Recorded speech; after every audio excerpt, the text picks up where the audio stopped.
오늘은 자산시장 전반에 대한 부분을 좀 간단히 거론해 보겠습니다. 물론 미국 주식시장을 중심으로 경제지표를 중심으로 설명을 드릴게요. 오늘 좀 길어질 수도 있을 것 같습니다. 일단은 미국 주식 뉴스 보면 뭐 추가 상승의 여력이 있다. 뭐 이거 좀 됐네요. 이거는 추가 상승의 여력이 있다라고 얘기하는 사람도 있고 최소 2년간 이어질 거다.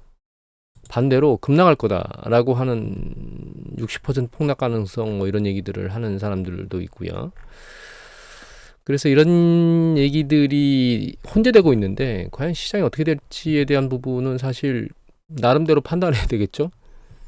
지표를 중심으로 판단하는 게 맞지 않는가라는 생각을 좀 해서 경제 지표들을 좀 들여다보면 일단 우리가 가장 큰 논쟁이 아니고 최근에 논쟁이 됐던 게 이게 파란색이 장단기 금리가 역전된 거거든요. 이 장단기 금리가 역전되고 나면 경기가 수축하는데 지금 꽤 오랜 기간 동안 장단기 금리가 역전이 된 상태인데 경기가 수축 안 하고 있지 않느냐라고 하는 이 얘기들이 있었어요. 그래서 이 이론은 의미가 없는 이론이다 이런 얘기를 했었죠.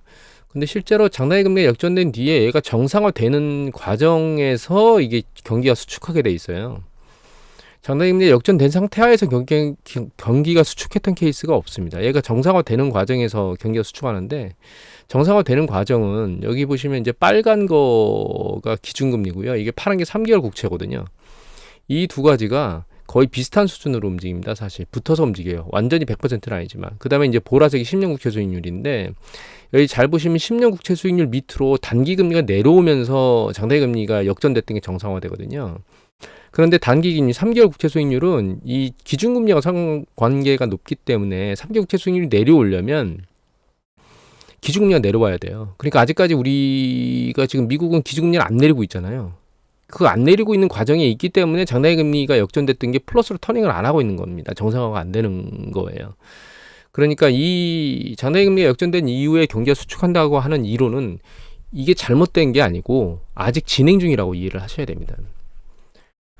이제 연준이 기준금리를 내리게 되면 그리고 내리는 강도가 세지면 이건 다시 정상화가 되는 과정으로 가게 될 거고 이제 그 다음에 경기가 수축하게 되면 이 이론은 잘못된 게 아니고 과거하고 다르게 너무나 급격하게 오른 인플레이션율 너무 높이 올라간 것 그럼에도 불구하고 연준의 타겟은 2%였다는 점 이것 때문에 지금 이게 길어지고 있다 이렇게 이해를 하시면 될 것 같아요.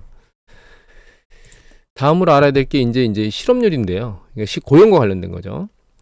잘 보시면 이게 실업률이고 위에 있는 빨간 게 전체 고용 숫자입니다. 미국의 전체 그러니까 비농업 부분의 전체 고용 수거든요. 얘가 연두색이 뭐냐 하면 풀타이머만 고용된 숫자예요. 즉 정규직 고용 숫자입니다. 얘가.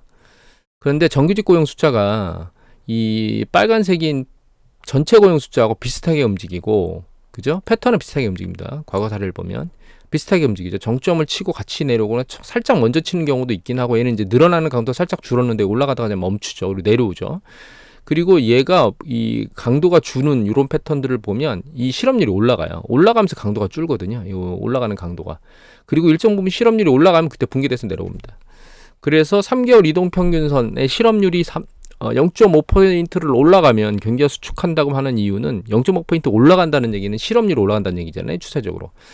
그래서 3% 룰이라고 하는 부분들이 만들어져서 이제 연준에서 보고 있는 거고. 근데 최근에 패턴은 좀 다른 게 이렇게 움직이고 있습니다. 보시면. 이게 전체 고용 숫자거든요. 실업률 올라가고 있습니다. 지금 점진적으로 계속. 4.1까지 올라왔고 바닥은 3.4였어요. 그 다음에 전체 고용 숫자는 늘어나고 있는데 풀타이머 숫자가 지금 줄고 있습니다. 최근 보면. 잘 안 보이실 수가 있는데 풀타이머 숫자가 여기 이쪽 영역이 정점이었고요. 보시면 13만 4천으로 지금은 이게 내려와서 13만 3천대로 있어요. 그러니까 전체 고용수는 느는데 어떻게 풀타임은 줄어? 이거 파트타이머가 이걸 채우고 있는 거죠. 실업률은 계속 올라가고 있고. 그러니까 결과적으로는 뭐냐? 미국의 노동시장의 질은 안 좋아지고 있습니다. 그래서 제롬 파월 연준 의장이 노동지표가 약간 이상하다라고 말을 한 것도 최근에 말을 한 것으로 알고 있는데 제가 계속 오면서 말씀드렸지만 미국의 고용시장은 뜨겁다고 생각할 수는 있지만 안에 내부적으로 들어가 보면 식고 있다. 이거는 이미 말씀드렸고 이거 이외에 노동 시간도 줄고 있는 걸 이미 보여드렸죠. 그건 이제 여기 차트에서는 보여드리지 않았고 않을 건데 다음으로 보면 이건데요. 얘가 뭐냐면 이게 재고예요. 재고가 점진적으로 늘어나고 있죠. 얘가 판매입니다. 미국의 모든 전체 비즈니스 판매.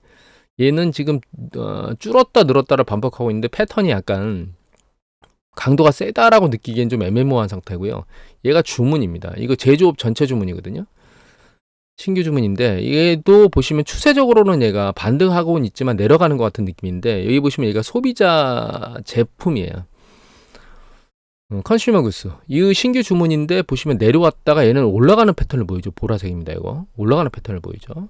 그 다음에 얘가 산업생산입니다. 얘가 산업생산도 내려왔다 올라가는 패턴을 보이긴 하는데 전체적으로는 지금 재고, 그 다음에 주문, 생산, 판매 이런 것들이 이게 갈 방향을 모르고 옆으로 개걸음을 치고 있어요. 사실 보시면 장기적으로. 다만 최근에 이 소비자, 이 보라색 있죠, 이거. 이 소비자 제품이 소비자 제품 신규 주문이 살짝 늘어나는 패턴을 보이고 있다는 게 약간 의아하긴 합니다.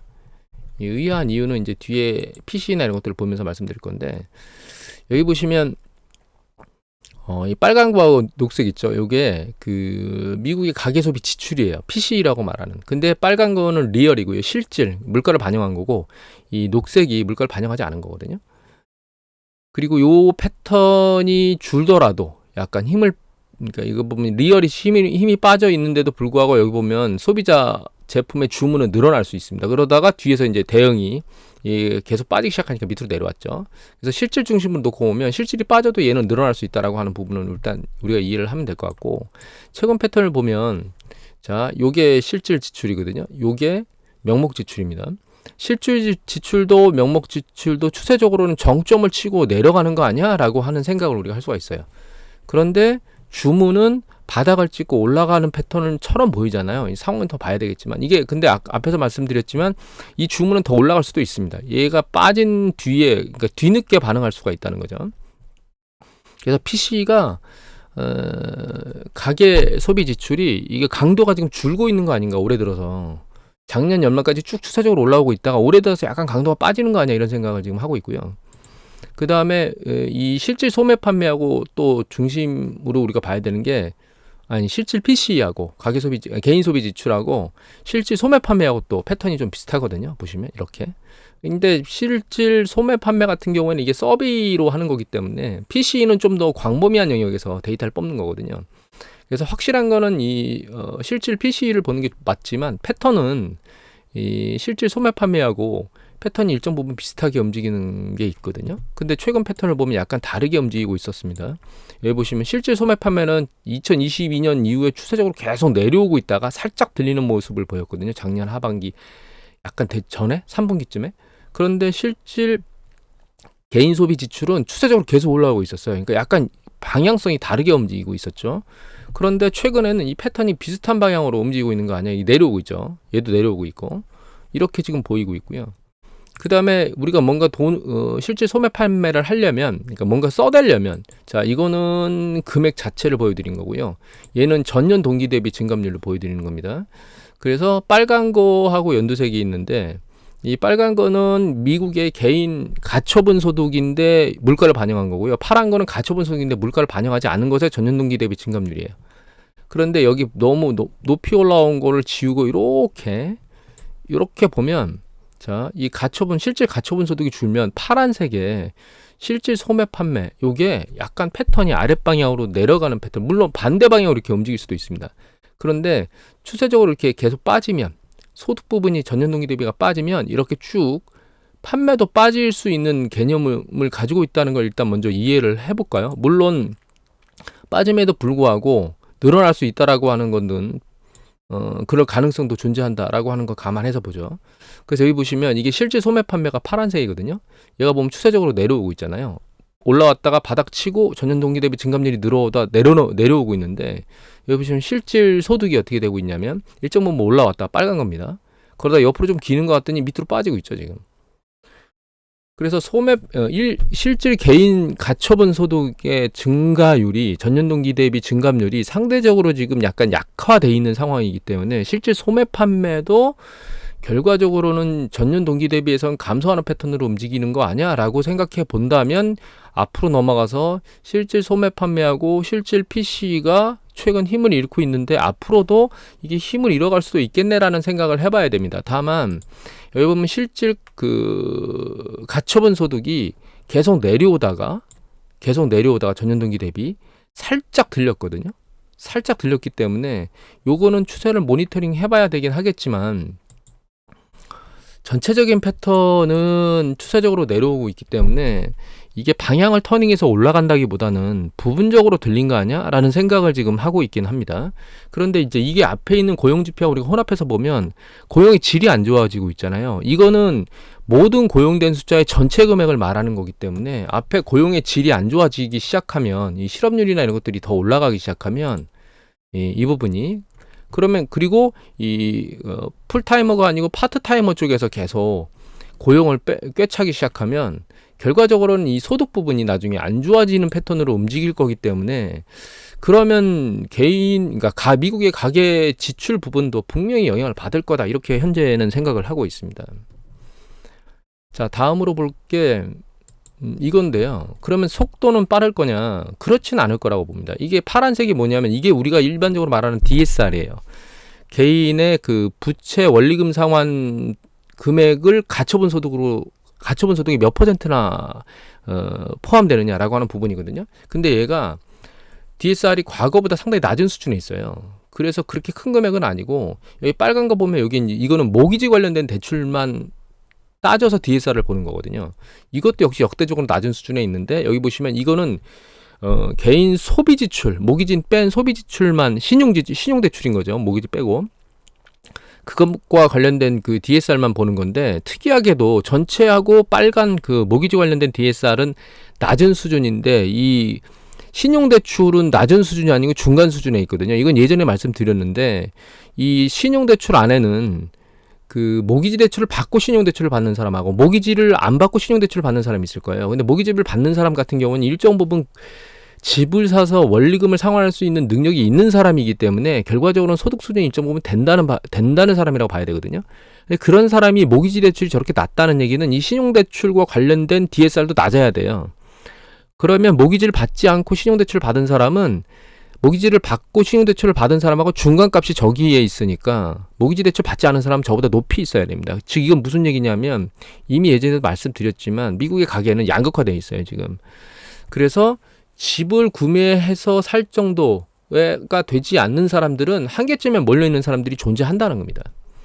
그리고 이게 신용카드 이자율이거든요. 이 신용카드 이자율은 상당히 높은 수준에 지금 올라와 있습니다. 이거는 90년대 중반보다도 훨씬 더 높은 수준에 와 있어요. 지금 데이터가 90년대, 94년도, 95년도 요 정도까지 있는데 이게 금리가 굉장히 높은 건데 이렇게 신용카드 대출이 높다는 얘기는 결과적으로는 신용카드 부실이 많이 일어나고 있다는 뜻인 거고 신용카드는 은행의 문턱이 높은 서민들이 최후의 보루로 쓸 수 있는 가장 대표적인 그 대출용 방법이거든요. 근데도 금리를 이렇게 높이 올렸다는 얘기는 결과적으로는 한계점에 몰려있는 사람들이 한없이 구석으로 몰리고 있다. 그리고 이거는 24개월 신용대출입니다. 이거는 크레딧 카드고 24개월 신용대출도 이게 보시면 글로벌 금융위기 터지기 직전의 수준까지 이미 올라가 있는 상태입니다. 지금 현재.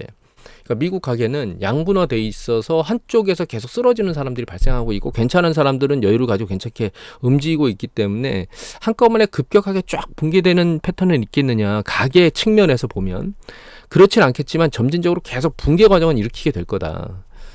그리고 여기에 플러스 알파로 얹혀지는 게 이게 붕괴된다는 얘기는 소비가 준다는 뜻이잖아요. 거기에 앞에 봤던 고용 부분도 깨지게 되면 미국 경제는 중장기적, 그러니까 일정 부분 금리가 내려가 주지 않으면 그리고 일정 부분 시기가 지나기 전까지는 계속 가계 쪽에 압력을 주게 될 수밖에 없다라고 하는 걸 우리가 이해를 할 수가 있습니다.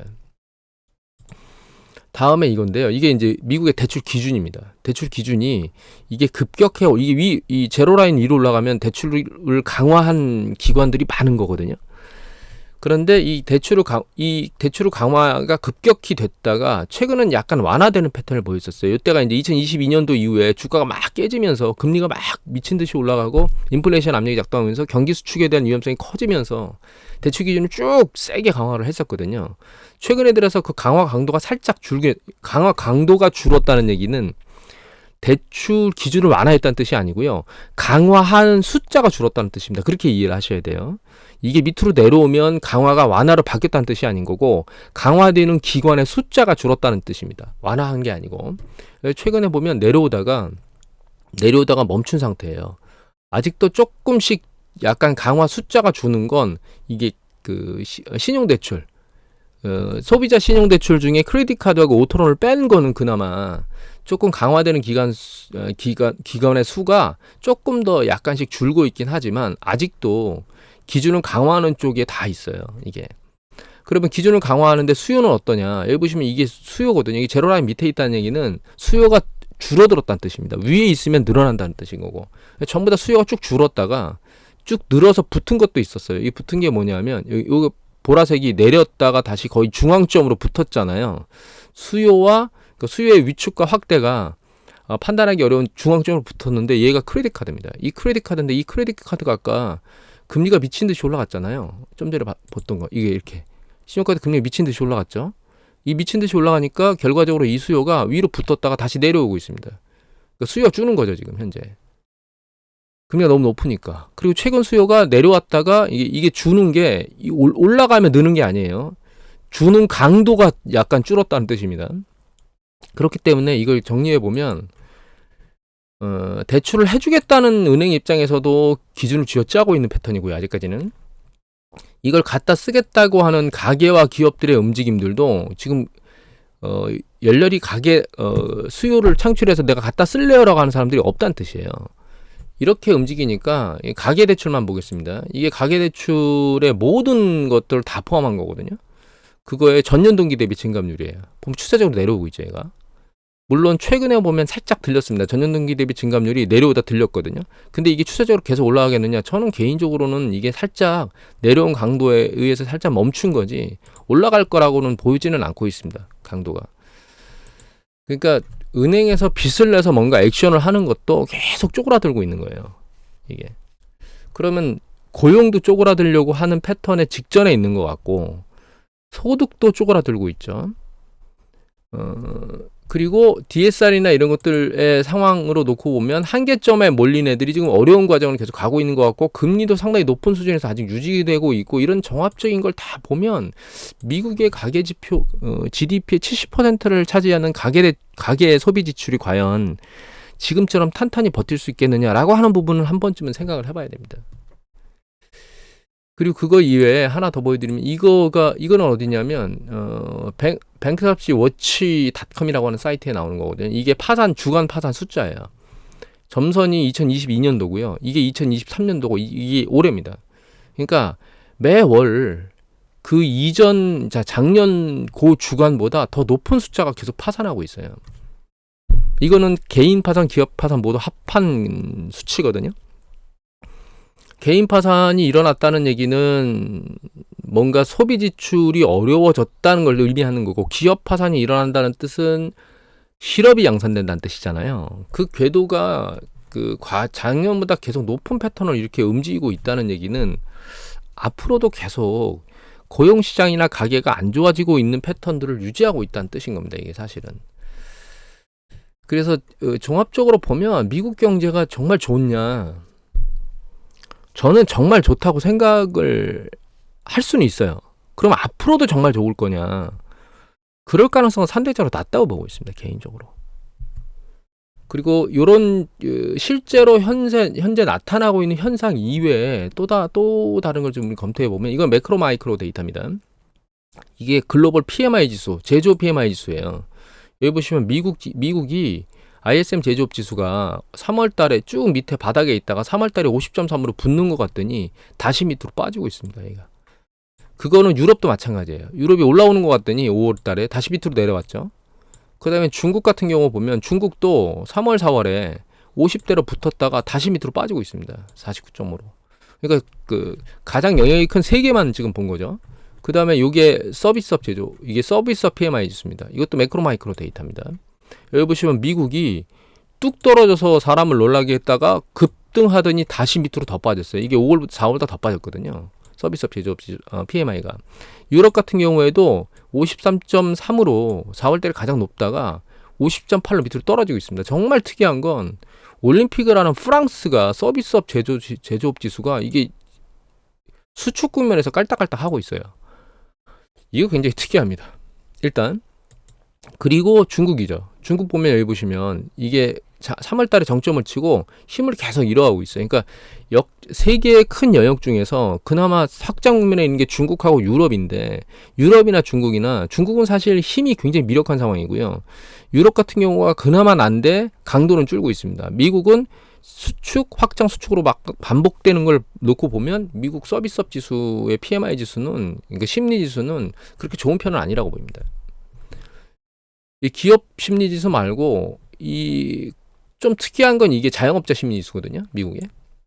자영업자 심리 지수는 바닥을 치고 올라오고 있습니다. 이게 조금 특이하긴 합니다. 이게 계속 올라오는데도 불구하고 소비자 심리 지수가 그러니까 자영업자 심리 지수가 그렇게 높진 않았었거든요. 위에서 개걸음 치고 있었는데 지금 계속 들려 올라오고 있어서 이거 보긴 봐야 되겠습니다. 근데 이거는 뭐 전체 영역 중에 일부기 때문에 이게 너무 심도를 드릴 필요는 없고 좀 특이해서 보여드리는 겁니다.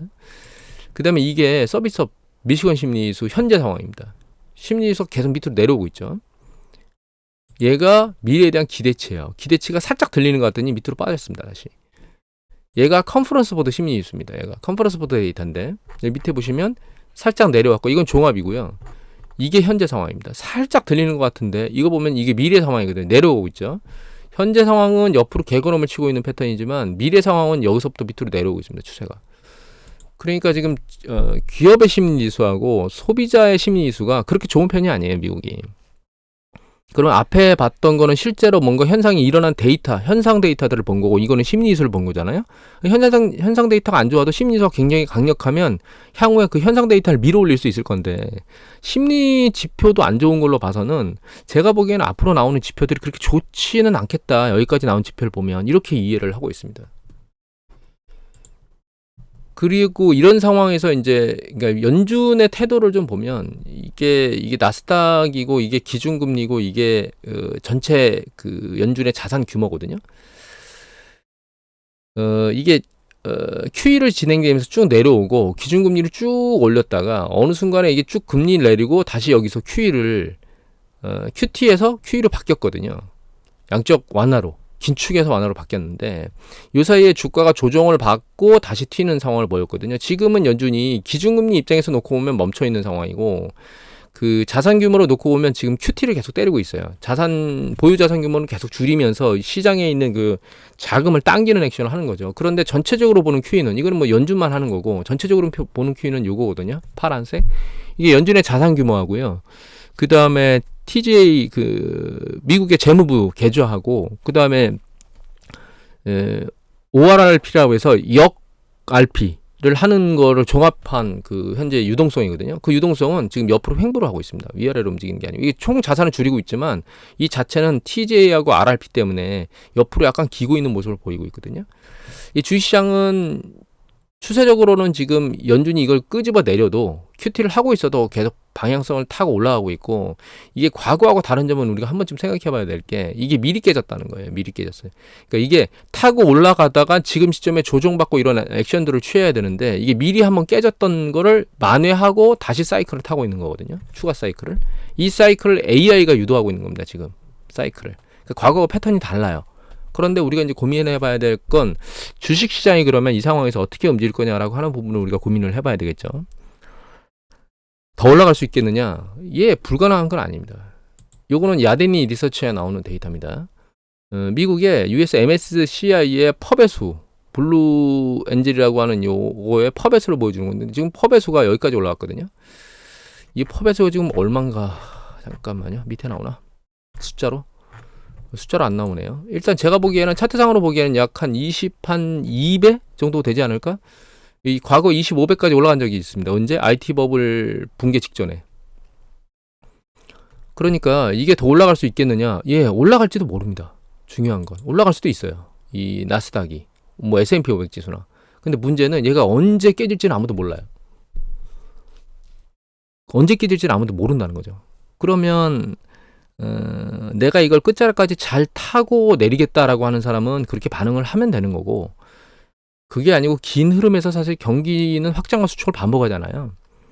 그 상황에서 상당히 많이 먹었으니까 많이 먹은 걸 빼고 뒤로 이제 물러나서 한동안 쉴까라고 하는 생각을 가진 사람은 그냥 안전자산으로 쭉 털고 나오면서 이동하는 그런 작업을 하면 되는 거죠.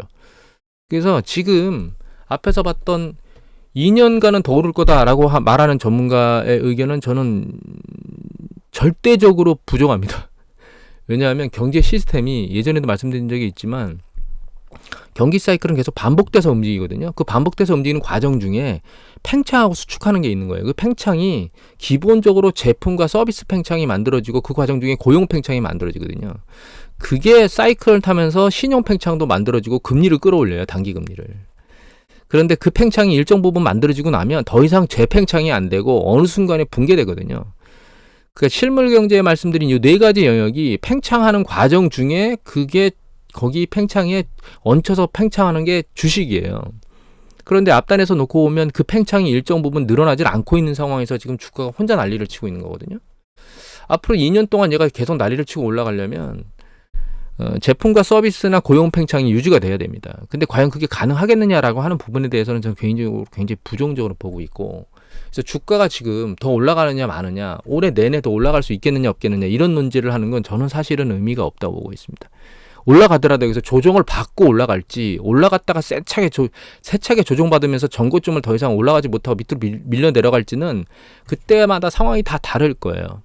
다만 여기서 조정 없이 올라가면 다음번 조정 시점에 상당히 폭이 커질 거라고 보고 있고, 여기서 일정 부분 조정받고 있다면 연말에 다시 한번 머리를 쭉 들면서 주가를 밀어 올릴 수 있는, 물론 전고점 돌파할지 안 할지는 저도 모르겠습니다. 그렇게 두 가지 영역으로 움직이는데 추세적으로 2년 동안 주가가 올라갈 거다? 그거는 제가 보기엔 의미 없는 행동인 것 같고, 일단 지금 한 영역에서 사이클을 타고 먹었으니까 그 먹은 거에서 빠져가지고 또 다른 사이클을 저가 매수하러 들어갈까라고 하는 전략은 저는 안 맞는 것 같습니다. 그래서 AI 섹터에서 빠져나올 거면 제 생각에는 다른 섹터로 이동하는 게 아니고 아예 주식시장에서 빠져야 된다고 생각하고 있습니다. 지금. 그리고 추가적으로 조금 더 보면 자산시장을 볼게요. 지금까지는 실물 경제에 대한 어떤 경제 지표들을 하고 심리지수만 보여드린 거고, 이게 지금 자산시장의 움직임인데, 장기적으로 보면 이게 주가입니다. 이게 S&P 500 지수고, 이 검은색이 석유예요. 이 녹색이 이게 그 구리입니다. 구리하고 석유는 상당히 경기 사이클과 밀접한 관련을 가지고 있거든요. 이 노란 건 금이에요. 근데 금은 여기서부터 얘네들은 조정받는데 좀 올라왔거든요. 근데 금은 장기적으로 조정받았기 때문에, 그리고 경기 사이클과는 상관관계 밀접도가 낮기 때문에 이 무시하고, 보시면 주가 내려오고 유가 내려오고 구리 내려오죠. 여기 보시면 주가 내려오고 유가하고 구리하고 그 유가가 뒤늦게 내려왔습니다. 이때는 글로벌 금융 이때는. 그리고 코로나 팬데믹 터질 때는 너무 급작스럽게 터진 부분이 없지 않아 있어서 패턴이 약간 다르거든요. 근데 그 전부터 사실은 구리도 힘을 잃고 있었고 유가도 힘을 잃고 있었어요. 왜냐하면 이 시기에 경제가 안 좋았거든요. 미국 경제, 아니 글로벌 경제가. 그래서 이게 내려왔던 거예요. 원자재 가격이나 이런 것들이. 그리고 최근 패턴을 보면 주가는 올라가고 있죠. 금값은 버티고 있습니다. 이게 구리가격인데 올라왔다가 살짝 밀려 내려왔죠. 근데 굉장히 빠른 속도로 탄력을 받고 올라왔죠. 그 다음에 이게 유가입니다. 유가는 지금 방향성을 지금 타진을 하기가 어려워요. 유가가 수요가 강하다고 보이지는 않고 있습니다. 저는 지금. 왜냐하면 계속 배럴당 일정 부분씩 감산을 하고 있는데도 불구하고 주가가 저렇게, 아니 유가가 못 올라가고 있다는 얘기는 수요가 그렇게 높지는 않다는 거죠. 그러면 구리를 좀 보면, 구리 같은 경우에 이거거든요. 이거는 우리나라의 한국자원정보서비스 안에 나오는 내용인데, 이게 구리 가격과 재고거든요. LMG 재고. 이거 우리나라가 아니고 LMG 재고입니다. 여기 보시면 재고가 이렇게 쌓였다가, 그래서 이 구리 가격이 올라가지 못하고 있다가 재고가 쭉 빠지면서 구리 가격이 쭉 올라갔거든요. 올라왔는데 최근에 이 재고가 직전보다 더 높이 올라오는 상태입니다. 그래서 이 재고가 이렇게 쌓인다는 얘기는 결과적으로 뭐예요? 수요가 그렇게 많지는 않다는 뜻이겠죠. 그렇죠? 그래서 이걸 보면 지금 현재 구리 가격은 윗방향보다는 아랫방향으로 잡을 가능성이 높다. 일단 이렇게 봐야 될 것 같아요. 그래서 주식은 날아가고 있지만 원자재 시장은 주식을 반영하지 않고 있다고 저는 개인적으로는 생각하고 있습니다. 그리고 금에 대해서 보면, 금은 이제 계속 말씀드렸지만 얘가 2,500달러까지도 갈 수 있다, 온수당. 지금 여기는 없는데 실질 차트로 보면 2,500달러까지 갈 수 있는데, 일단 일정 부분의 강도에서 계속 머리를 두들겨 맞고 있잖아요. 지금 얘가 조금 지나면 힘을 잃어버릴 것 같습니다. 이것부터 조금 더 튈지 안 튈지는 지금 말씀드리기가 어려울 것 같고, 이 주가가 급락하게 되면 굳이 금을 들고 있을 이유가 없어요. 주가가 급락하게 되면 그 주식으로 갈아타면 되거든요. 금은 보유해도 아무것도 생기는 자산이 아닌데, 주식 같은 경우에는 뭐 배당이라든가 혹은 나중에 장기적으로 그 기업이 성장하면서 싼 이익을 계속 축적하는 그런 효과를 가지고 있거든요. 금은 보유 자체로는 아무런 추가 이익이 발생하지 않고 단지 교환 가치만 존재하는 자산입니다, 사실. 그래서 금 수요가 금에 대한 부분은 지금 제 생각에는 금 보유 비중을 줄여야 되는 시기가 진짜로 왔고, 이미 그 시기의 형태로 움직이고 있는 것 같습니다, 제가 보기엔. 그래서 금 부분을 추가로 접으면, 이거는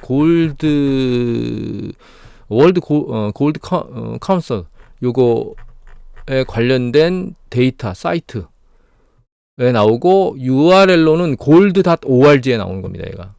그런데 얘가 뭐냐면, 이거는 골드 관련된 ETF 움직임이거든요. 원래 이 골드 가격의 움직임의 가장 상황이 높은 게 이거였어요. 이 ETF의 투자 금액이 마이너스 영역대에 이렇게 움직이고 있으면 그러니까 골드 가격이 힘을 잃고, 이거 플러스 가격을 살짝 넘어가면 힘을 받고, 이런 패턴으로 움직였었는데, 올해 들어서, 그러니까 2024년도 들어서 얘가 패턴이 깨졌어요. 여기 보면 이쪽 영역은 사실 ETF 매도 쪽이 더 많은 거거든요. 그런데 이 골드 가격이 위로 밀려 올라갔습니다.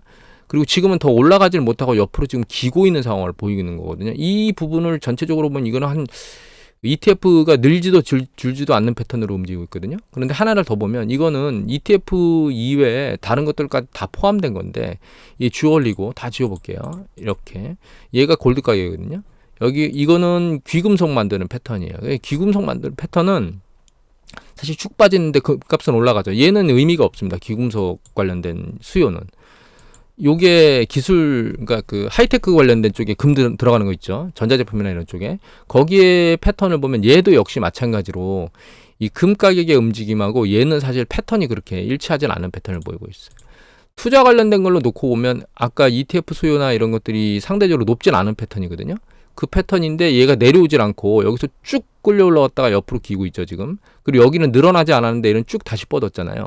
그래서 최근 패턴은 사실 ETF하고 상관없이 움직이고 있고, 중앙은행의 금 매입 수요입니다, 얘가. 보시면 여기서 쭉 밀려 올라갔는데 그 시기에 그나마 쭉 뻗은 게 중앙은행의 매입 수요 때문에 올라가고 있는 건 맞아요. 그래서 지금 금값의 패턴은 중앙은행에서 하고 있는 그런 패턴대로 움직이고 있는 것 같습니다. 다만 중앙은행의 이 금수요 패턴은 다른 영역에 비해서 상대적으로 높은 부분은 아니거든요. 과거에는 가장 낮은 수준이었는데 지금 그나마 비중이 높이 올라와 있고, 다만 이게 금값을 계속 밀어 올리겠느냐, 중앙은행의 수요가 계속 클 거라고 하는 서베이 결과들은 나오고 있거든요. 근데 저는 이게 완전히 그 투자와 관련된 포인트를 벗어나서, 이 투자와 관련된 포인트를 벗어나서 움직이지는 않을 거라고 보고 있고요. 결과적으로는 이 금에 대한 수요보다는 투자 관련된 포인트 수요가, 잠시만요. 이렇게. 투자 관련된 수요 포인트보다 이 금 투자에 대한 수요 포인트가 크기 때문에 지금은 그렇지만, 이 투자 관련된 포인트가 쭉 줄어들어 버리면 중앙은행에서 금을 사는 것이 이 주가 금값을 떠받치지는 못할 거라고 생각하고 있어요. 이 얘기를 왜 드리냐면, 주가가 쭉 빠지면 개인 투자자는 굳이 금을 들고 있는 게 아니라 주시장으로 이동할 거예요. 그러니까 이 금이 그나마 버틸 수 있는 건 주가가 큰 폭으로 떨어지기 전까지일 겁니다. 아니면 떨어지기 시작한 초입 정도까지. 근데 이게 쭉 빠지게 되면 금에 대한 투자 수요는 빠지면서 주식으로 옮겨가게 되고 금은 빠지게 될 거예요. 결과적으로 금을 내가 언제 빼야 되느냐, 그 타이밍을 잘 잡아서 조금 더 올라가는 과정이 만약에 생긴다면 그거 팔고 갈 수 있는 거고요. 그게 아니라면 이미 앞에서 봤던 주식시장이 계속 밀고 올라가긴 전반적으로 어렵거든요. 그러면 금 포지션을 일단 일정 부분은 줄여놨다가 나중에 주식이 빠지면 그때 들어가거나, 이렇게 이해를 해야 된다고 저는 판단하고 있습니다. 그 다음에 이게 엔화거든요. 그 다음에 원화하고 엔화. 빨간 게 엔화고 이제 이 파란 게 원화인데, 일반적으로 엔화하고 원화의 관계는 이렇게 같이 움직이는 패턴도 있고요. 이거 보시면 반대로 움직였죠. 반대로 움직이는 뭐 엔화 같은 경우는 안전자산이라고 얘기가 됐고, 우리 이머징 통화니까 이제 위험자산으로 표시가 되니까, 이때는 글로벌 금리 때도 코로나 팬데믹 때도 마찬가지였습니다. 여기는 표시가 안 됐어요. 그래서 좀 짧은 걸 보면 이렇게 표시가 되죠. 이게 이제 파란 게 엔화입니다. 이게 급락했습니다. 아래로. 이틀 동안. 우리나라는 추세적으로 내려오고 있었고 원달러 환율 2 그리고 그러니까 N 달러 환율하고 원 달러 환율 두 개 다 아랫방향으로 내려오면서 달러 인덱스 가격이 밑으로 떨어진 거죠. 두 개의 환율의 가격, 두 개의 통화의 가치는 올라간 거고. 엔화가 이렇게 급격하게 빠진 건 아마도 이거와 관련이 있지 않나 생각이 듭니다. 미국의 이제 연기금이 굉장히 규모가 큰데 이 연기금이 환율 방어 쪽으로 가고 있는 것 같거든요. 포트폴리오 개편에서. 그러니까 이 연기금에서 달러 자산으로 매입했던 걸 팔고 이거를 국내에 엔화 자산 쪽으로 들어가게 되면 결과적으로는 엔화가 강세로 돌아서겠죠. 기준금리를 조작할 수 없는 일본의 입장에서는 결과적으로는 이 연기금을 이용해서 우리나라도 수합 체결하면서 환율 방어를 좀 했잖아요. 일본도 그런 형태로 단순히 환율 방어만 하려고 수합병 정도만 하는 게 아니고 아예 자체적으로 개편을 실시하게 되면 결과적으로는 엔화는 강세로 갈 가능성이 추세적으로 전환돼서 움직일 수 있는 가능성이 상대적으로 굉장히 높아졌다라고 이해를 해야 될 것 같아요. 다만 그러면 미국 주가는 어떨까요? 라고 하는 생각을 해봐야 되겠죠. 미국에다가 포트폴리오를 재편해서 그쪽에서 계속 자산을 매집하고 있었는데 그 자산을 매도하고 그거를 일본 국내 자산으로 매입한다? 그러면 미국 자산은 매도 압력이겠죠. 일본 자산은 매입 압력이고 그런 관점에서 놓고 보면 엔화 환율이 실제로 이 연기금의 달러 자산을 줄여서 엔화를 떠받치기 위해서 들어간다는 얘기는 미국 주시장에서는 약간 부정적인 패턴으로 작동할 수 있겠죠. 근데 얘가 혼자만 그렇게 움직이는 게 아니고 글로벌에서 같이 따라 움직이면 일정 부분이. 또 한 가지는 앞에서 봤던 경제 지표들이 안 좋은 상황에서 그런 게 혼재되면 이런 것까지 종합적으로 생각해 보면 미국 주식이 계속 올라가서 휘파람을 부는 건 좋은데 과연 이게 어디까지 갈 것인가라고 하는 부분은 한번 좀 생각해 봐야 될 것 같고 앞에서 봤던 향후 2년간은 이어질 거다라고 하는 부분은 제 생각에는 좀 경계해야 될 대상이 아닌가. 이게 100% 실현 가능성이 없다라고 말하는 것 자체는 너무나 자만심이 혹은 너무나 극단적인 얘기를 하는 것 같고 다만 저렇게 움직이려면 지금 현재 전체적으로 보이는 실물 경제 그 다음에 연준이 기준금리를 내리려고 하는 어떤 정책들 그 다음에 신용 창출이 되는 것들 그리고 고용 지표들 소득 지표들 심리 지표들 이런 걸 종합적으로 봤을 때 과연 저게 가능한가? 라고 하는 생각은 아니할 수가 없습니다. 지금까지 훌륭한 투자를 통해서 이익을 많이 냈고 사이클을 잘 회전하면서 잘 타셨던 분들은 정말 이제 제 생각엔 그런 생각 하거든요. 지금이 결과적으로 요번 사이클 코로나 팬데믹 이후에 만들었던 미국의 주식시장 사이클 글로벌의 주식시장 사이클에 이제 마지막 끝자락을 만들고 있는 거 아닌가라는 생각을 하게 만들고요. 이거 이외에 향후의 경제가 어느 방향으로 움직일지는 모르겠죠. 예를 들면 2022년도, 2023년도 들면서 경제가 계속 꺼지고 있었는데 그게 다시 살아나서 올라왔으니까. 그런 과정을 또 거칠지, 그러니까 그런 과정을 거칠 수 없다라고 얘기를 100% 장담할 수는 없지만 제 생각에는 그럼에도 불구하고 그럴 가능성은 발생할 가능성보다 낮은 것 같습니다. 오늘은 굉장히 길게 말씀드렸습니다. 오늘은 이것으로 마치도록 하겠습니다.